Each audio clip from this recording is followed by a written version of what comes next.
of conversion. Well, because Makinson was scoring in the corner. I think, did he miss 2? He missed 4. Did he miss as many as 4? He got 1 out of 5. Oh, I didn't realise it was quite that bad. Yeah. Okay, so it's been 30 points to 6. But even still, for a team that's 16 points clear at the top of the league, playing a distinctly out of form team, it's still not convincing. As a Saints fan, I would be not overly confident. Right. Okay. Food for thought for the St Helens fans, particularly the ones that weren't there on. Yeah, sorry, Friday David. Night. What about from a Hull FC perspective then, just to round out a little bit about the poor end to the season, but was there any bright sparks in this game that make you think positively towards next year? Were there any star players from a Hull perspective? Were there any highlight moments from a Hull's perspective? I mean, Sneed put a really lovely little chip through the defensive line and then managed to drop it over the try line. Had he picked that up, I mean, that would have been... It was a lovely move. It's just a shame that the final execution didn't quite come together. Okay. And actually, that would have taken it to 14-12 rather than Saints then going down the other end and it being... Oh, sorry, no, it'd have been 12-10 actually to us rather than 14-6 at half-time, It's ifs, buts and maybes, isn't it? And Hull's try, actually, was quite nice, wasn't it? It was, yeah, some nice hands. I'm not sure whether Shaw was actually properly tackled when he passed the... sorry, not Shaw. If the player wasn't tackled when he... I think it was Shaw who offloaded it to Taylor.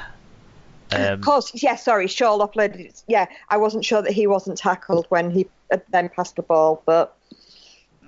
Wasn't called.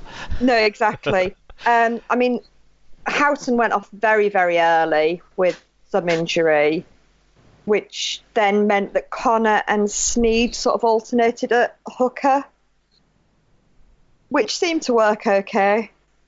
Another option for Connor then? Hooker? Yeah. It wasn't disastrous in being there. I think teams are starting to work out what Ratu has to offer and sort of stopping him before he gets started. Although he did seem to terrify Regan Grace, who didn't seem to want to run at him at all. Yeah, I mean, there is a big size difference there, isn't there? If not a lot of pace difference, which is Yeah. Okay, fair enough. Any final thoughts before we move on to the next game? I think between the start of this season and now at the end, we've cleared out 15 players. So it'll be interesting to see what next season brings. Yeah, and I think in a way, Hull have probably ended up about where most people thought, maybe slightly above where a lot of people thought, but because of the way it's happened, they're obviously going to be looked at as a downer, but it's nice that you can take an idea that there might be a positive change for next year with a lot of turnover, creating opportunities. With hindsight, we would have been better getting rid of Manu and Minichella at the end of last year. Like I was saying about Pia going now rather than outstaying for a year, I think that maybe that's what we're guilty of with them and Danny Washbrook, sort of keeping them for sentimentalities reasons almost. Yeah, the rebuild's definitely on at Hull FC over the off-season, that's for certain. A team that have been in rebuild this season is the Leeds Rhinos, and they finished their season with the best crowd of the season, 14,085. Marcus Griffiths was the referee, and it finished Leeds 26, playoff-bound Warrington 4. It was 8-0 to the Rhinos at half-time. In terms of the stats, Leeds were the better side on the scoreboard and the stats. 259 more metres, 4 more breaks, as well as more offloads, and over 20 more tackle busts. Wire had 18 errors and had an 88% team tackle success rate. Two things they'll want to fix up quickly now they're playing knockout playoff rugby. Individually in the stats, and this guy's going to get some credit in this game through gritted teeth, but it's Robert Louis. 1 try, 6 tackle busts, 137 metres and 2 clean breaks. What he did on the field in this game was exceptional for Leeds Rhinos. Jack Walker, 6 tackles, 114 metres, 3 successful offloads. Reece Martin, a try assist and 110 metres. Liam Sutcliffe, 1 try assist, 103 metres and 2 clean breaks.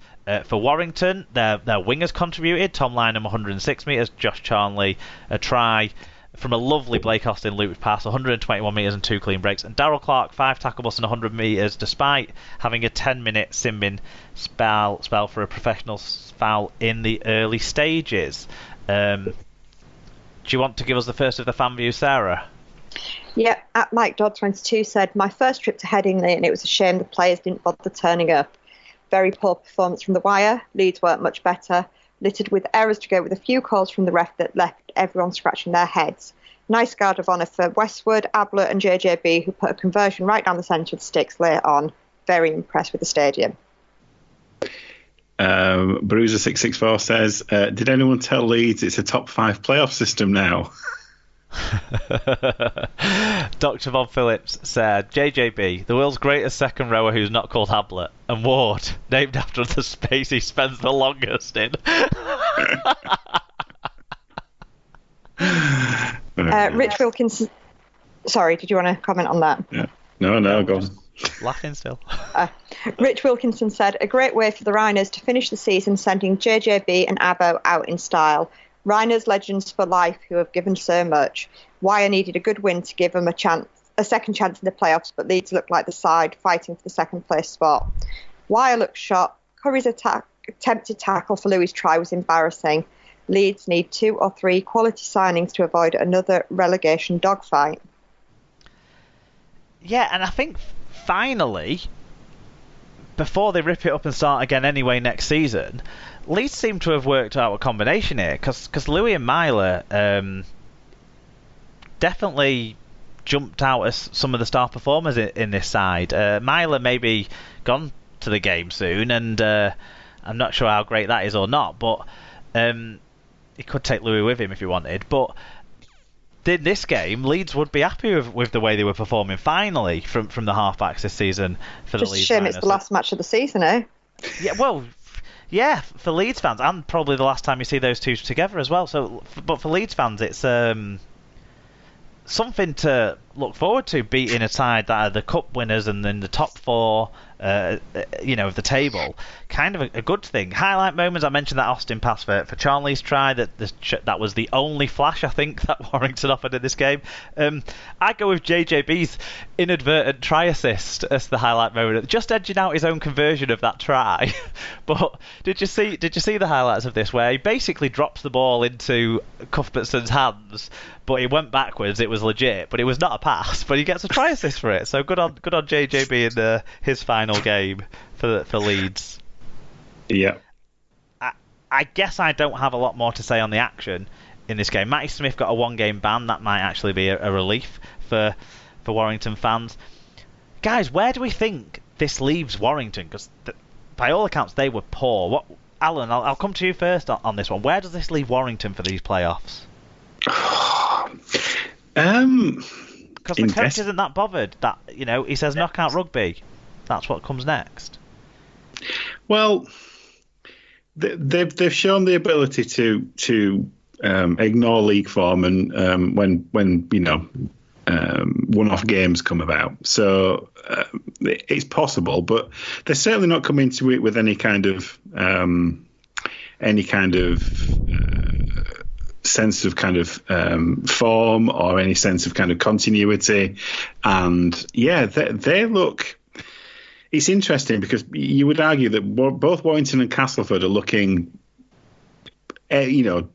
questionable in terms of their kind of form levels. So it'll be an interesting game. But yeah, it was interesting what you were saying about Leeds, because it did feel like some of the mid-season kind of signings were actually making an impact. And it's interesting that you could argue that they got it very wrong over the winter in terms of coaching and players they brought in, and actually they've rectified some of those things mid-season, and maybe it's looking a bit better for next year. He says through gritted teeth. So, in a weird way, what you're telling me is Leeds are in a better place than Warrington going into the playoffs. Yes, they really. That's a very odd thing to say when Leeds are mid-table obscurity. But yeah. But I wouldn't hold that much hope for either Warrington or Cass in the playoff. Sarah, do you give Warrington any hope based on recent performances? Not a lot, no.